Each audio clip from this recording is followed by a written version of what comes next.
ಅವನು ದಾವಣಗೆರೆ, ಅವನು ಲೋಕಲ್, ಅವನು ಅಂದ್ರೆ ಈಗ ಎಲ್ಲಿ ಮುಸಲ್ಮಾನರ ಓಟ್ಗಳ, ಈಗ ಪ್ರತಿ ಒಂದು ಹೆಣ್ಮಗುಗೂ ಗೊತ್ತು 10 ಸಿಲಿಂಡರ್ ಫ್ರೀ ಕೊಡ್ತಾರಂದ್ರೆ ಇವ್ನಿಗೆ ಓಟ್ ಹಾಕ್ಬೇಕು ಅಂತ, 10 ಲಕ್ಷ ಸಾಲ ಮನ್ನಾ ಮಾಡಿಸ್ತಾರಂದ್ರೆ ಇವ್ನಿಗೆ ಓಟ್ ಹಾಕ್ಬೇಕು. ಒಂದ್ಸತಿ ಅವಕಾಶ ಕೊಟ್ಟು ನೋಡ್ಬೋದಲ್ಲ, ನಾನ್ ಮಾಡಿಲ್ಲ 15 ದಿನದಲ್ಲಿ ರಾಜೀನಾಮೆನೂ ಕೊಡ್ಬೋದಲ್ಲ. ಇದೇನ್ ರಿಎಲೆಕ್ಷನ್ ಆಗಲ್ಲ ಮತ್ತೆ ಇದಿಲ್ಲ ಅಂತ ಹೇಳ್ವಲ್ಲ, ಇದು ಶಾಶ್ವತ ಅಲ್ವಲ್ಲ. ಸೀಟ್ಗೋಸ್ಕರ ಸಾಯುವಂತ ಜನ ಇವರು.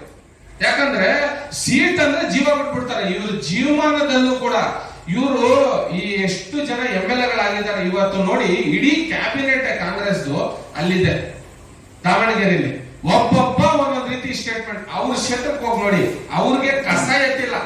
ಈ ಶಿವಾಜಿನಗರ ಕ್ಷೇತ್ರದಿಂದ ಅಲ್ಲಿಗೆ ಹೋಗಿದ್ದಾರೆ, ಈ ಶಿವಾಜಿನಗರದೊಳಗೆ ಗೆಬ್ಬೆ ಬುರ್ಸಿದ್ದಾರೆ. ಅವ್ರ ಕ್ಷೇತ್ರನ ನೀಟಾಗಿ ಇಟ್ಕೊಳ್ಳಿ ಅಂದ್ರೆ ಅಲ್ಲಿ ಅವನ ಕೆಲ್ಸಕ್ಕೆ ಹೋಗಿದ್ದಾರೆ ಅವರು. ನಾ ಗೆಲ್ಲಿಸ್ಲಿ, ನಿಮ್ ಪಕ್ಷದ ಕೆಲಸ, ನಿಮ್ ಕಾರ್ಯ ಯಾರೇ ಇದ್ರು ಕೂಡ ನಿಮ್ ಪಕ್ಷ ನಿಮ್ ಇದನ್ನು ನೀವು ಮಾಡ್ಲೇಬೇಕು, ಬೇಡ ಅಂತಲ್ಲ. ನಮಗೆ ಧಮಕಿ ಕೊಡಿಸುವಂತ ಅವಶ್ಯಕತೆ ಏನ್ ಬಂತು ನಿಮ್ಗೆ? ಇಷ್ಟು ಹೇಳಿತನ ಏನಕ್ಕೆ ಬಂತು? ಇದೇ ಕೆಲಸ ನೀವು ಎಲೆಕ್ಷನ್ ಆದ್ಮೇಲೆ ಮಾಡ್ಬೋದಾಗಿತ್ತಲ್ಲ, ಇಲ್ಲ ಎಲೆಕ್ಷನ್ ಗಿಂತ ಮುಂಚೆ ಮಾಡ್ಬೋದಾಗಿತ್ತಲ್ಲ. ನಾನು 3 ವರ್ಷದಿಂದ ಸಾಲದಿಂದ ಸಾಯ್ತಾ ಇರುವಂತ ಜನಗಳಿಗೆ 170 ಜನಕ್ಕೆ ಉಳಿಸಿದೀನಿ. ಅವ್ರ ಕೈಲಿ ಸ್ಟೇಟ್ಮೆಂಟ್ ತಗೊಂಡಿದ್ದೀನಿ. ನೀವು ಸಿಗ್ತಾ ಇರ್ಲಿಲ್ಲ ಅಂದ್ರೆ ನಾವು ಸಾಯ್ತಾ ಇದ್ವಿ ಅಂತ ಹೇಳಿದ್ದಾರೆ. ಈ ಏಜೆಂಟ್ಗಳು DRS ಸರ್ಟಿಫಿಕೇಟ್ ಅಲ್ಲಿ ಇಲ್ದಂಗೆ ಅವ್ರ ಮನೆಗಳ ಹತ್ರ ಹೋಗಿ ಅವ್ರಿಗೆ ಸಾಲಗಾರರು ಸತಾಯಿಸ್ತಾ ಇರೋದನ್ನ ನಾನು ನಿಲ್ಸಿದ್ದೀನಿ. ಅವ್ರಿಗೆ ಲೋಕ್ ಅದಾಲತ್ಗೆ ನೋಟಿಸ್ ಕೊಟ್ಟು ಅಪ್ಲಿಕೇಶನ್ ಹಾಕ್ಸಿ ಅದ್ರ ಪ್ರಕಾರ 70 to 90% ಲೋನ್ ನ ವೇ ಆಫ್ ಮಾಡಿಸಿದ್ದೀನಿ. ಇದನ್ನೇನು ಆಗಲ್ವಾ? ನಿಮ್ ಕೈಲಿ ಆಗಲ್ವಾ ಈ ಕೆಲಸ? ನಾನೇನು ಹೊಸದಾಗಿ ಮಾಡಿಕೊಟ್ಟಿದ್ದೀನ? ಅದೇ ಜಾಗದಲ್ಲಿ ನನ್ನ ಕೈಲಿ ಒಂದು ಪವರ್ ಬಂದ್ರೆ ನಾನು 10 ಲಕ್ಷ ರೂಪಾಯಿ ಗಂಟ ಸಾಲ ಮನ್ನಾ ಮಾಡಿಸಬಹುದು ಅಂತ ಗ್ಯಾರಂಟಿ ಕೊಟ್ಟಿದ್ದೀನಿ, ವಾದ ಮಾಡಿದ್ದೀನಿ, ಕುರಾನ್ ಮೇಲೆ ಪ್ರಮಾಣ ಮಾಡಿದ್ದೀನಿ. ಇನ್ನೇನು ನನ್ನ ತಂದೆ ತಾಯಿನ ತಗೊಳಕ್ ಅಲ್ಲಿ ಬಿಡಕ್ಕಾಗುತ್ತಾ ನಾನು? ಯಾರೋ ಅವನು ರೋಡಲ್ಲಿ ಹೋಗೋ ಬೇವರ್ಸಿ ಬಂದ್ಬಿಟ್ಟು ನಮಗ್ ಬೈತಾನೆ ಅಂತ ಹೇಳಿದ್ರೆ ನಾವೊಂದು ಸಾಮಾಜಿಕವಾಗಿ ಹೋರಾಟ ಮಾಡೋದು ಬೇಡವಾ?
ನನಗೆ ನ್ಯಾಯ ಸಿಗ್ಬೇಕು, ಅವನಿಗೆ ಅರೆಸ್ಟ್ ಮಾಡಿ ಒಳಗಡೆ ಹಾಕ್ಬೇಕು.